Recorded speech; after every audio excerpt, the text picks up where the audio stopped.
সংবিধান সংশোধনী বিল উত্থাপনকে কেন্দ্র করে উত্তপ্ত ভারতের রাজনীতি। বুধবার লোকসভায় কেন্দ্রীয় স্বরাষ্ট্রমন্ত্রী অমিত শাহ একটি বিল উপস্থাপন করেন। এতে বলা হয়, গুরুতর অপরাধে অভিযুক্ত হয়ে অন্তত ৩০ দিনের জন্য জেলে থাকলে প্রধানমন্ত্রী, মুখ্যমন্ত্রী বা অন্য কোনো মন্ত্রীকে পদ হারাতে হবে। সরকারের দাবি, প্রশাসনকে দুর্নীতিমুক্ত করা এবং জনগণের আস্থা বজায় রাখাই এর মূল লক্ষ্য। তবে সরকারি এমন পদক্ষেপের কড়া সমালোচনা করছে বিরোধী দলগুলো।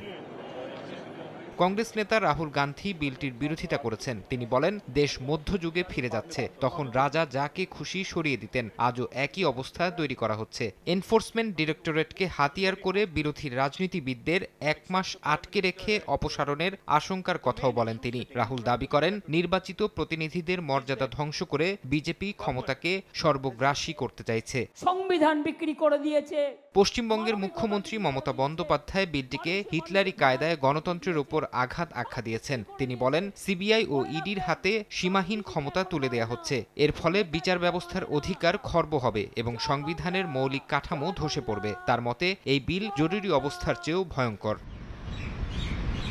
এই বিল দুর্নীতির বিরুদ্ধে শক্ত বার্তা নাকি বিরোধী দমন অভিযানের নতুন অস্ত্র, তা নিয়ে সরগরম ভারতের রাজনৈতিক মহল। বিশ্লেষকরা বলছেন, এটি একদিকে শাসকের ভাবমূর্তি সাদা রাখার প্রচেষ্টা, অন্যদিকে বিরোধীদের ভীত করার ক্ষেত্র তৈরি করা হচ্ছে।